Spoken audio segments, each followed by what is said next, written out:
Okay, so when we last left off, Hitler had, as I said, to this day, very mysteriously declared war on the United States, thereby giving FDR and his team, Stimson in particular, and also Marshall, Secretary of State General Marshall, the opportunity to enter the European theater. First, this was Churchill's preference, FDR's preference. They had talked about this. We talked about their meeting off the coast of Newfoundland. So today, we're going to start with the very famous American moves here, right? Now, just to remember, we left off with the Soviets fighting on the Eastern Front here, right? We left off them fighting them off on Stalingrad, and this is going to be one large push to the east. There are going to be a series of large battles, but it's all land warfare. It's all just one move, right? Imagine a tide. The German tide is flowing this way, and now the tide is going to start flowing backwards. In the American case, they're going to need to first build up forces, and then they're going to need to choose how to enter the continent. And there's going to be some debate here. Just as he did in the First World War. If you remember Winston Churchill, his great brainchild had been the Gallipoli campaign, right? To attack the soft underbelly, right? Again, Churchill and Montgomery are going to be obsessing over the soft underbelly. Now, there is a reason that the British are pushing this strategy, of course, and it is to protect their access to the Suez Canal, right? They're concerned with securing the British Empire. Politically, Roosevelt is aware that this is not something that he's going to have a lot of political capital to invest in at home, because one thing that's very much in the press and on the minds of people in the United States is this is not a war for the British Empire. We are not here to fight and die for British imperial interests. Just as in the First World War, that was one of the big things domestically that the president at that time, Wilson, had to overcome, was this idea that, well, we are not going to be doing this to prop up these old empires. So, major American operations. They are going to enter Africa, Operation Torch, 1942. Husky, so as you can see, they're going to jump across to Sicily. Now, the reason I emphasize these landings here, these amphibious assaults, is these are going to be practice. These are going to be practice runs for Eisenhower, who is the overall commander here of American forces. They're going to be practice for Operation Overlord. Operation Overlord. These are the D-Day invasions. These, especially Shingle and Avalanche, the Italian campaign. These landings are not going to go particularly well. The Germans are going to be ready and waiting. It's going to be a very, very hard slog to get off the beach. In fact, they're very nearly pushed off the beach in one of these instances that we're going to talk about here. But I just kind of wanted to give you an idea of what we're going to be talking about and in what order. We're going to start in North Africa very quickly. We're going to move up into Italy. Okay, the campaign is going to stall in Italy. There's going to be debate about whether or not we just stop here, just use this use where we are to bomb into Germany. Do we start moving forces around to open up the second front, which of course is what Stalin is begging for. Stalin and the Soviets are absolutely begging for a real second front to be opened. Roosevelt agrees with him. Churchill does not agree, but eventually Churchill has to just kind of go with it. The Americans are funding this whole thing. Without the Americans at this point, the whole thing would be falling apart. So the British are already starting to be sort of marginalized here in the decision-making process. Yes? One thing that I just personally have wondered, I've taken other World War II classes out of my old college, but so I understand the whole Operation Overlord opening up a second front, but when it comes to stuff like Torch, Avalanche, Husky, why were there landings, say, in like Yugoslavia or Romania, places that were conquered by the Germans? Because I mean, wouldn't that have also helped trap the Wehrmacht as they're trying to get away from the Soviets, like kind of pincer them in instead of driving them toward Germany? Why didn't they try and land that area over here? Try to liberate some of those formerly captured areas. Like once they had gone into Italy, or why didn't they go up this way? Kind of both. Kind of both? Well, in the same way that you don't want to bypass, like if you're marching along this way and you encounter a fortress, right? In the same way that you don't want to leave that fortress in your rear because they're going to be able to attack your supply lines securely from that direction. Going up in here without having secured Italy here would have been very dangerous because it would have opened up your supply lines to tons of attacks. And also, this is something that I was kind of surprised by because I grew up on stories of the Second World War. My grandfather was part of the occupation army. So he had no problem talking about World War II. It was Korea that he didn't want to talk about. My great uncle was actually in the Battle of the Bulge. He died shortly before I was born. But one thing, just growing up on World War II mythology, is this kind of retrospective reading of history backwards. That America arrived with overwhelming force, and that this was basically the beginning of the end right away. No, there was a huge learning curve. Just as in World War I, when the Americans show up and are getting killed by the droves because they haven't yet learned the lessons of trench warfare, they're going to have to learn all of these things. American numbers are not overwhelming. Remember, the Americans are fighting a two-theater war, right? They are engaged in operations on multiple fronts. The war economy is really struggling to kind of get things built, get things shipped over there. There's transport issues. We're going to see this with the failure of the initial offensive, the attempt to end the war against Germany in 1944, the failure of what's called Operation Market Garden. Have you heard of this one? Market Garden? Okay. Yeah, not one of the ones that gets brought up a lot because it is such a failure, but it's really just the offensive running out of steam, outdistancing supply lines, not having proper access to the ports that they need, not having the proper intelligence. So, on the Western Front, here come the Americans. 1 million total casualties. This is going to be pretty horrifying. They're not all battlefield deaths. 300,000 is approximately the amount of battlefield deaths. There's always going to be a little bit of uncertainty there, of course. So, Operation Torch, the first major action here, 1942, November.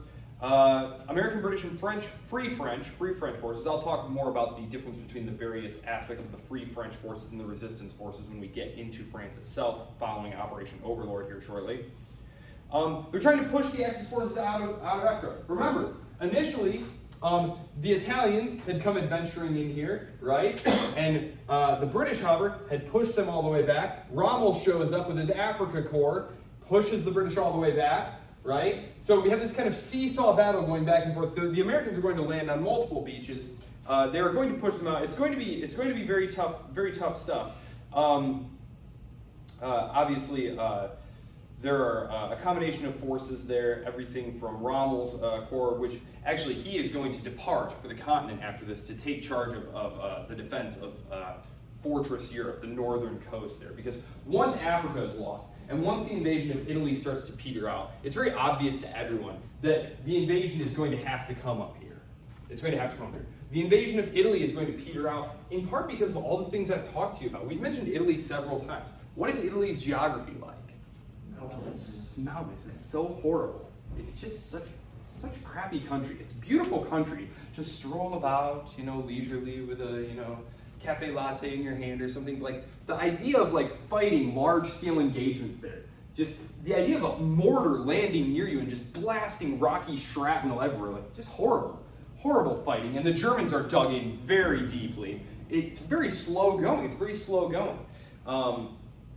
And just for our purposes, there's a debate too about air power, and there's all sorts of beautiful pieces of classical antiquity that are here, right? The Germans are actually going to basically give up Rome and declare it a free city. The same thing is going to happen with Paris, and it's a debate. Do we want to do the Stalingrad route? Do we want to do house by house fighting and level the place? Did you see what Stalingrad looked like? That's what Stalingrad looked like. Do we want to do that to these jewels of Western civilization? Thankfully, they opted not to, but it was a debate. And it also makes it slow going, right? It also makes it slow going. It's easier to find guys if you just level the whole place, right? Instead of going house by house fighting, but thankfully they didn't do that. So, Operation Torch, Operation Husky, the invasion of Sicily. Again, very difficult terrain, strong German defenses. Successful, ultimately, forcing the Axis to withdraw across, up through the boot, up through Calabria there. Operation, where am I for that? Yes, it was this one right here, Operation Shingle. That's where they're really going to have a lot of problems. They're nearly get pushed off the beach, but that's okay because the real battle is going to be up in Normandy. Now, a couple of things about Operation Overlord, because again, D-Day, surprise invasion, everything went perfectly. It was a very near-run thing. Had the operation been launched a couple of weeks later, which was their debate, they needed two things. They needed moonlight to be able to navigate efficiently, and they needed low tide. The reason they needed low tide, and these things only synced up every couple of weeks, so there was a very narrow window where they could have these things happen here. Remember, they have air superiority, right? So there's no danger of the Germans attacking the flotilla on its way over. German U-boats by this point have been all but completely destroyed, so there's no danger of that. It's the weather.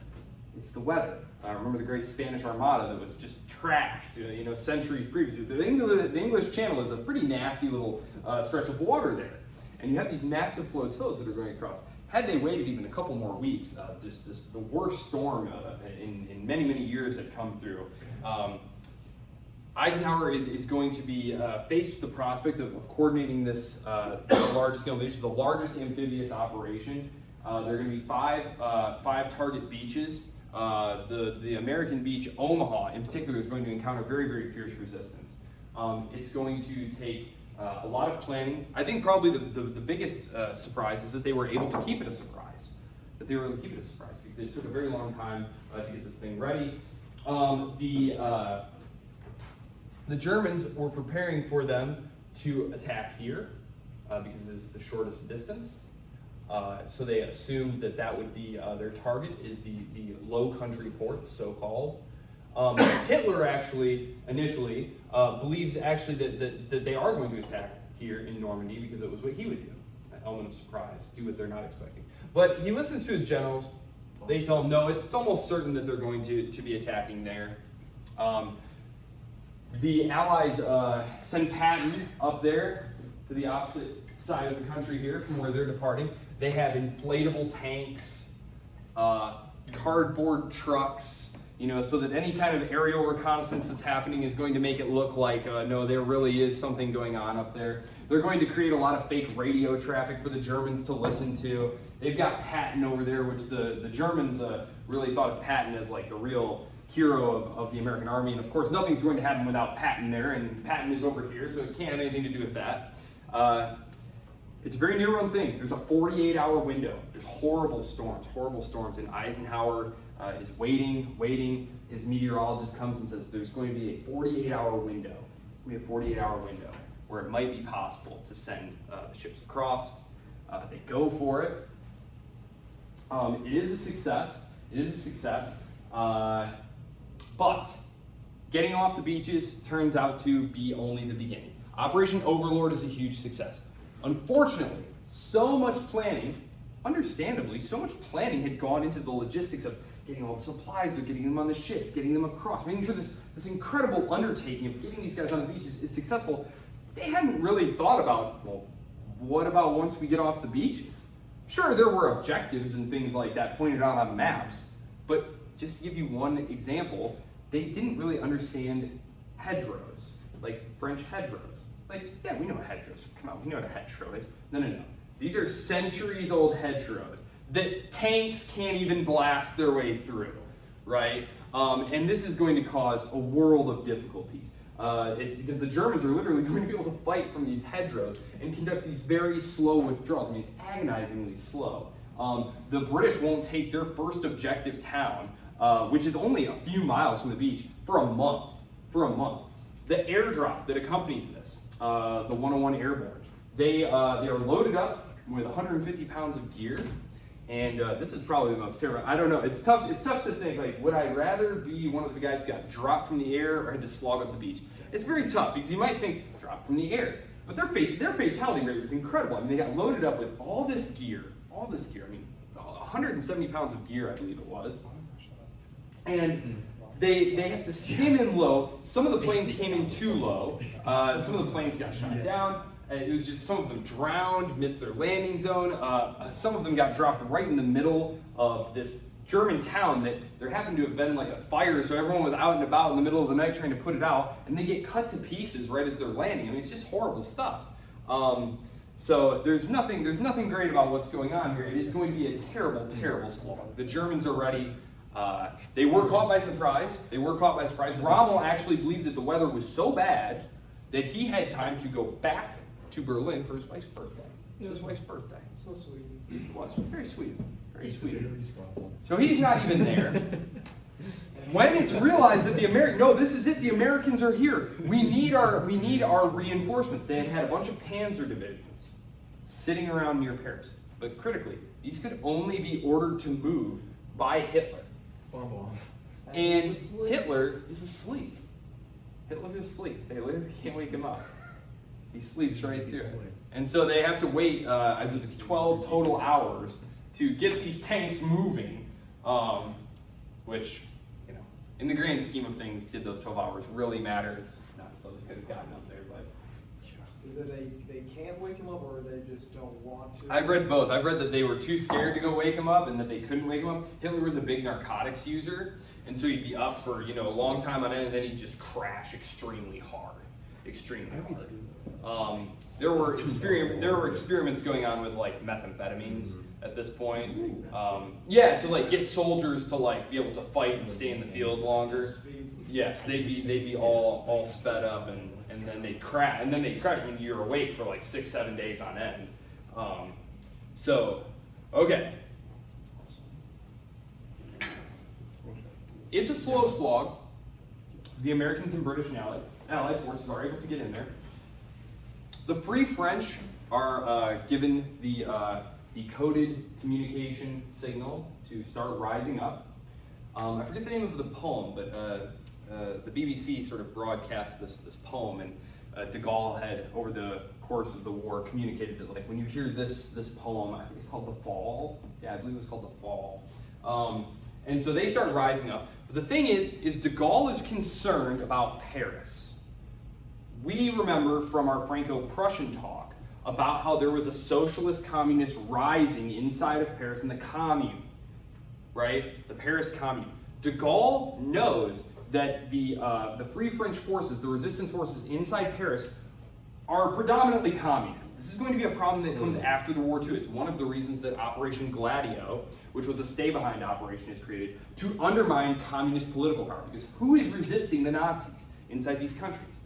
It's the communists. So when the war ends, who's got political clout? The collaborators? No, it's the communists.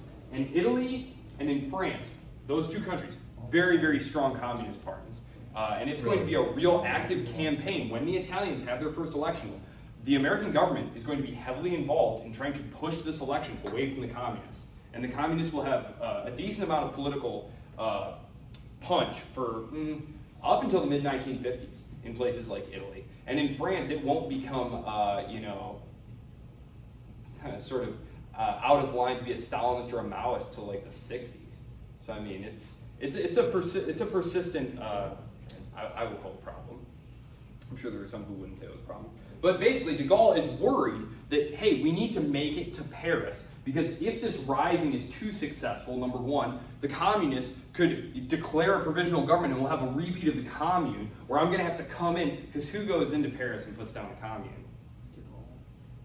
Well, in the Franco-Prussian War, yes. De Gaulle is worried that he's going to be in the position of the French military, right? The French military in the Franco-Prussian War had been defeated, right? But now they have to go into Paris and like kill all of these, all these fellow Frenchmen, right? So de Gaulle is worried that if the uprising is too successful and the communists take control of the city, the first thing he's going to have to do when he gets into Paris is kill a bunch of fellow Frenchmen. And he understands that, number one, he doesn't want to do this. Number two, the optics of that are terrible. And it would just be better if the Allies could just steamroll into Paris. They decide to do this. They do decide to do this. It's a close run thing because Eisenhower doesn't really want to, frankly. He understands the political value of Paris, but he also understands that strategically, it's just not very important.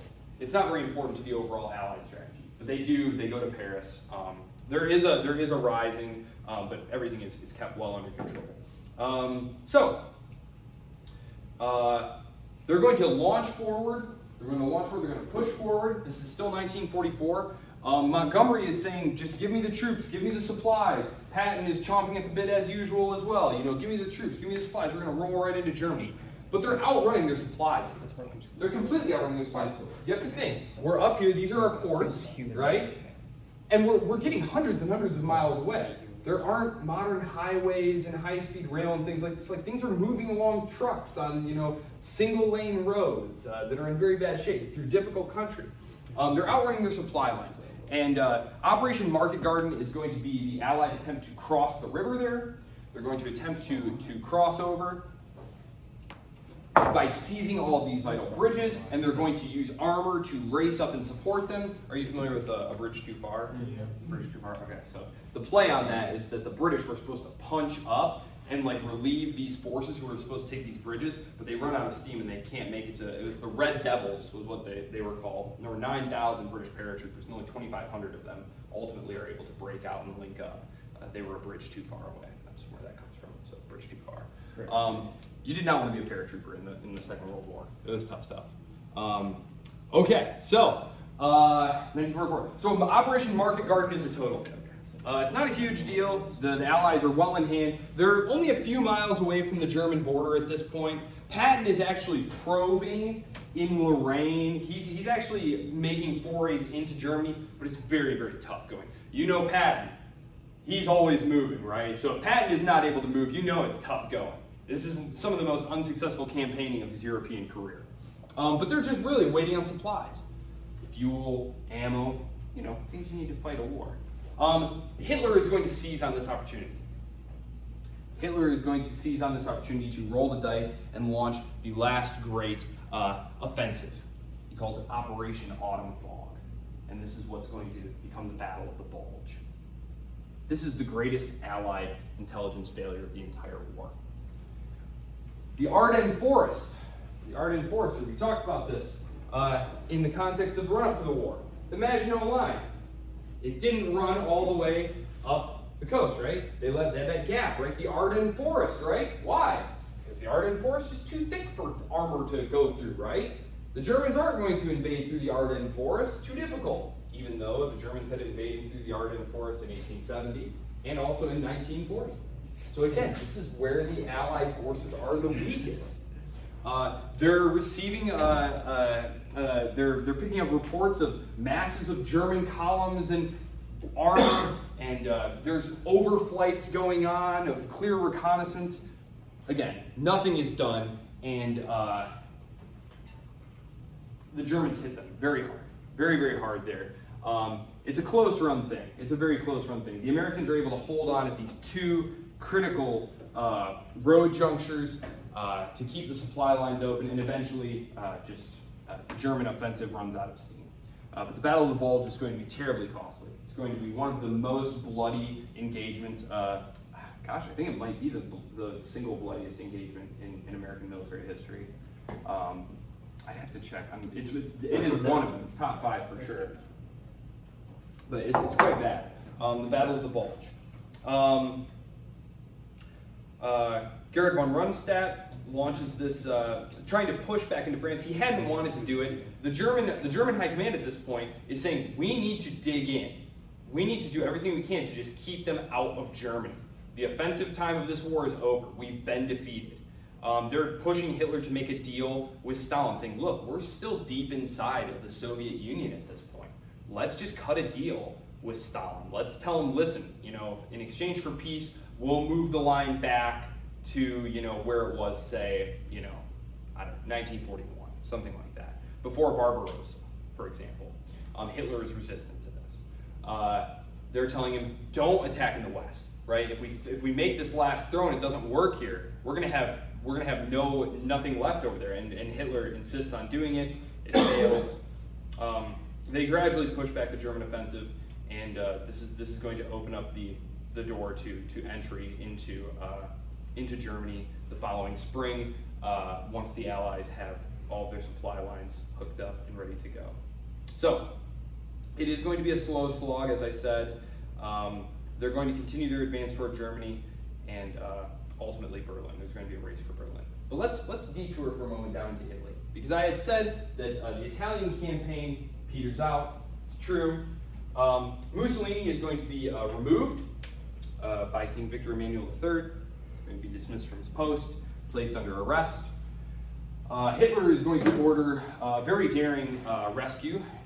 German commandos parachute in, rescue him, and they set him up here in the north. Sort of like a very rump Italian state here, totally dominated by the Germans. As the Allies close in, as the Italian resistance fighters are rising, there's an Italian underground as well. They are going to ultimately capture Mussolini and lynch him and his mistress near Lake Como. So, yes, they're going to lynch him near Lake Como, which I'm going to be near Lake Como this coming summer, and I'm going to find the exact place where they hung him. So, okay, yes, that's what I do. That my wife and kids love going on vacation with me because I'm always like, did you know that on this spot? No, I'm very fun to go on vacation. Okay. Okay, let's go to the east real quick.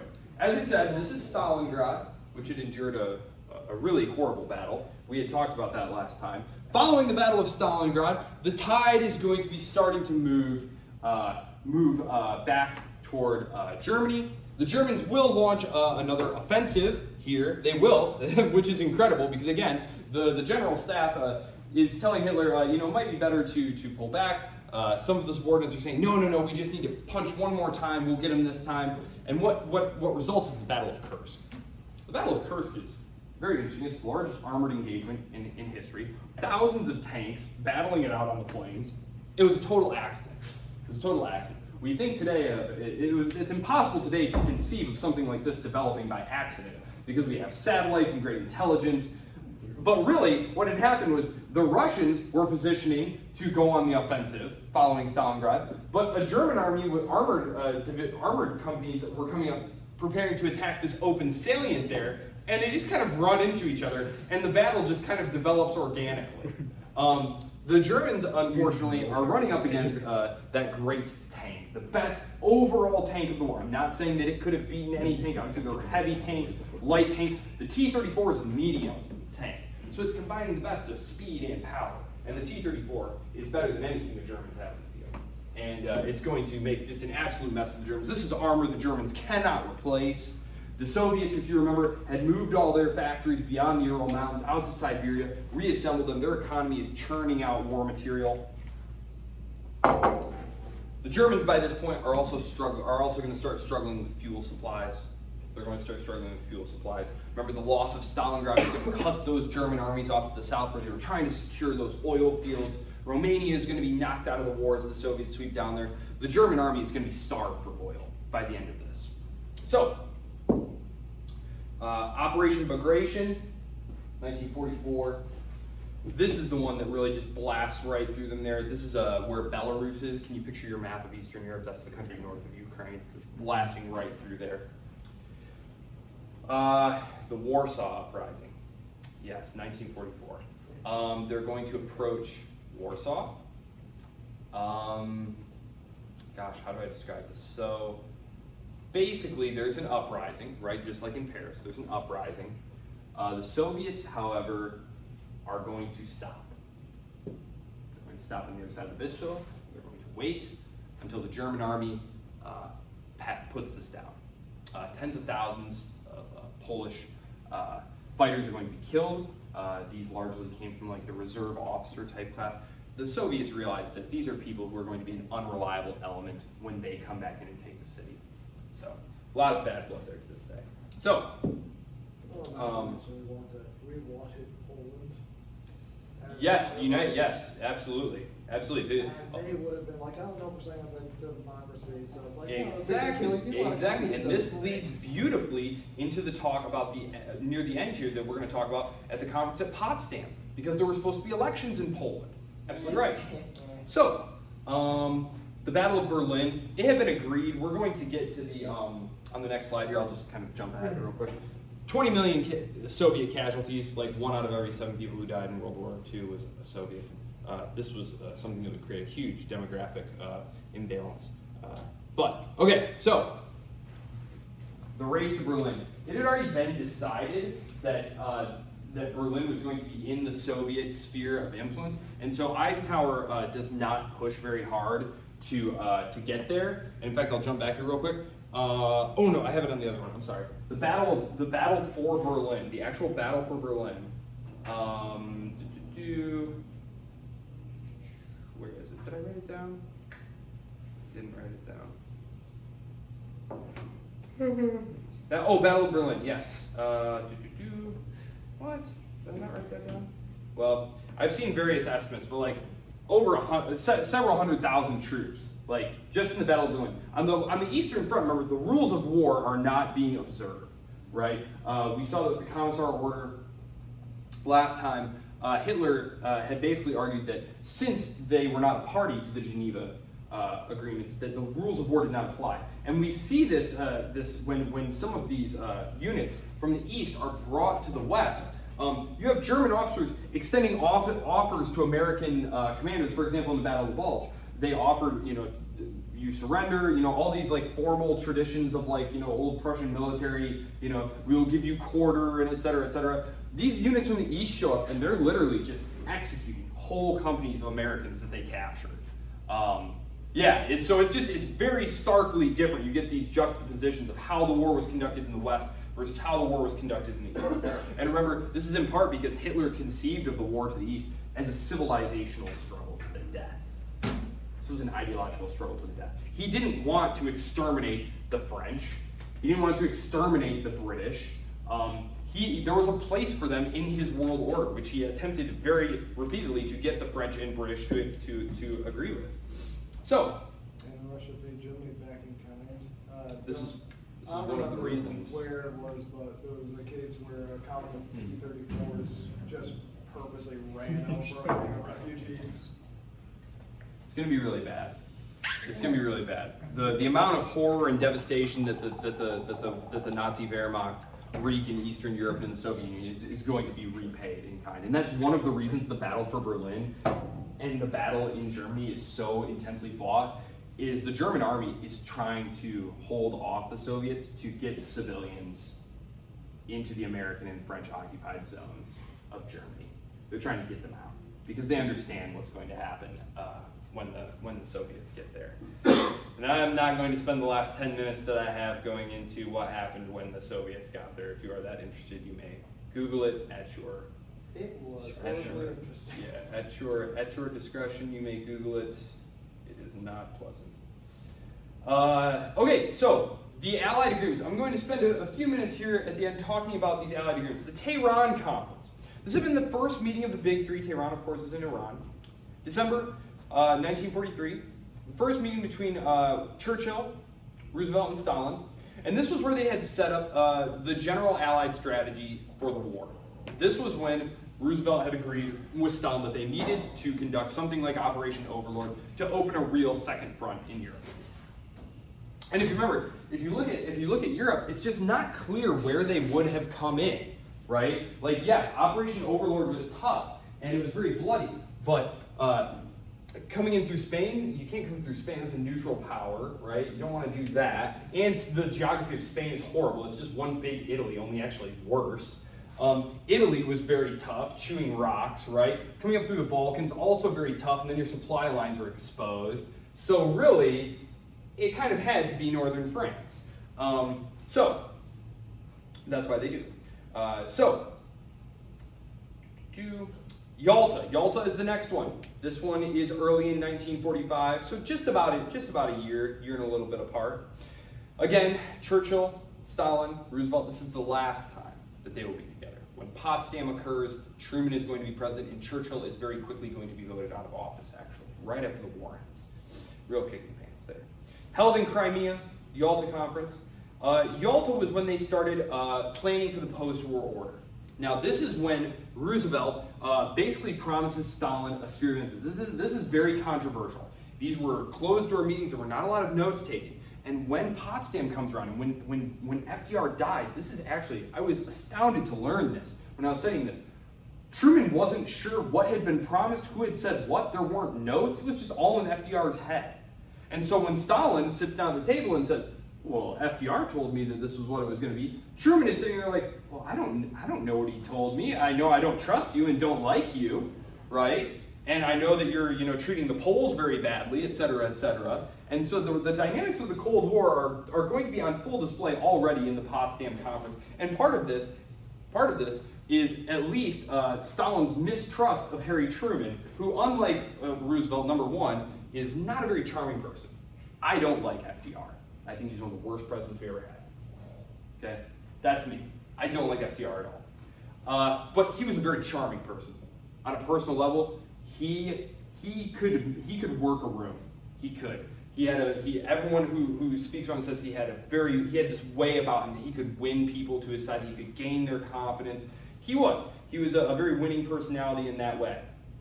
So he was able to sit down on one side with a hardcore communist and an old British imperialist and like make things work together.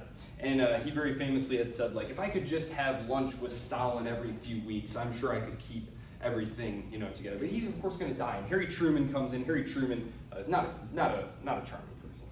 I went to the University of Missouri.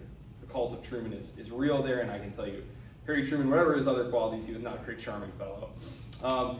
He believed in power and in the fist, right? And so what he does at Potsdam is he, number one, makes very veiled threats about a new super weapon the Americans are developing, right? Stalin, of course, already knows about the bomb. Through the spy ring, particularly the Cambridge Five. Yalta is going to be significant because the post-war order that had been presumably agreed upon at Yalta is going to be thrown into question. A lot of this is going to stem around Poland. There was supposed to be a free election in Poland. This does not happen. It's in the Soviet sphere of influence, and Stalin does not want to let the Poles have a free election, obviously, because they are going to choose, as you said, rightly, they want to be associated with the West, but this is just not going to be acceptable for Stalin. Stalin essentially says, look, all of us are going to impose our systems as far as our armies can reach, and that's just the way that it's going to be. And that is the way that it is going to be. Very quickly here, I will talk more about the Holocaust next time because I see that I'm almost out of time. We'll talk about that in the context of the creation of the State of Israel, which Harry Truman would be instrumental in creating. I have a large map in our sitting room. It is of occupied Berlin. It was my grandfather's map with the occupied zones. The Holocaust. The Holocaust does not really take place in Germany itself. It takes place in those ungoverned war zones of Eastern Europe that are occupied by the Nazis. Yes, the original camps were in Germany. It was for political distance and things of that nature. When the Nazis come to power, they very quickly moved to start passing anti-Jewish legislation, things preventing Jewish business owners, free movement, intermarriage. They start rounding them up, shipping them off to the east. Once they're in the east, this is sort of I wouldn't call it a lawless area, but it's certainly not a place that the average German citizen is aware of. It's all run by the SS and these death camps. So, what should I say about the Holocaust here? I should say this. Germany had traditionally been very accommodating of Jewish people. Obviously, Europe has a long history of anti-Semitism, but Germany actually had a much higher percentage of population of Jewish people because, in part, it had been a much more tolerant place. There was a much higher proportion of Jewish people there. When they start moving to the east, they're going to encounter very, very thick densities of Jewish people because the Russian Empire, which had been very anti-Semitic, had what was called the Pale. This was they took all their Jews and pushed them into the area that is Poland. So that's why Poland had such a high Jewish population there. Obviously, Hitler, being a Nazi, part of Nazi ideology was that there was a master race, Übermenschen, and then there was the Undermenschen, the opposite of the Superman, right? And the opposite of the Superman is the parasite, and this was the Jew. The Jew destroys everything that it touches, and so to make the master race strong, you obviously have to destroy the thing which sucks the life from the master race, and to Hitler that was the Jews. And again, the Jews were virtually synonymous with international banking, with communism, which, like, how does that work? Like, they're the master capitalists and the master communists. Like, no one accused Hitler of being, really logically sound. He actually begins his chapter, I don't know if I mentioned this or if I mentioned it in a different class, he actually begins his chapter on his racial theory with the line, I'm paraphrasing, but he says something like, some things are so obvious that you don't need to prove them. You just know them. That's how he starts. So that's how he starts this chapter, where he just goes on to spout these racial theories. So, In the aftermath of World War II, as Allied forces and Soviet forces liberate Nazi-occupied territories, they are going to find really horrible things. Estimates vary. I've seen numbers as low as like 3 million, numbers as high as like 8 or 9 million. I feel like when we're talking about this many people, I mean, what's a few million either way, right? Like we're talking about something just horrifying, The Nuremberg trials, which are held from 1945 to 1946, which that's symbolic. They're the Nuremberg laws. Those have been the anti-Jewish laws they had passed. And Nuremberg had been the home of some really horrible Nazi cells. Depending on where you were in Germany, life was more or less bad for you as a Jew. Eventually it became bad everywhere during the war. And there's a question in the literature, the relevant actual scholarly literature about the Holocaust, of whether or not it had always been the German plan to exterminate all the Jews, or whether that was something that evolved as the war happened, or whether or not it had always been the plan. For example, in the early parts of the war, you have Heinrich Himmler talking about the need to put all the Jews on boats and send them to Madagascar. So it's just kind of harebrained stuff. So it's, I don't know that it really matters one way or the other, whether it was intended at the start or whether it was an evolved policy. That is what winds up happening. So, as the war drew to a close, the Allies would embark on a process of denazification and demilitarization in Germany and the other Axis countries, seeking to dismantle the fascist regimes while also preventing the spread and rise of communism in these countries, which is something that we'll pick up not next week, because next week we're going to go start the State of Israel and do a whole thing about decolonization. But when we come back the week after that, we will talk about how it was that Europe came to be the way it was and why it wasn't dominated by homegrown communist parties. All right, thank you all so much for your time.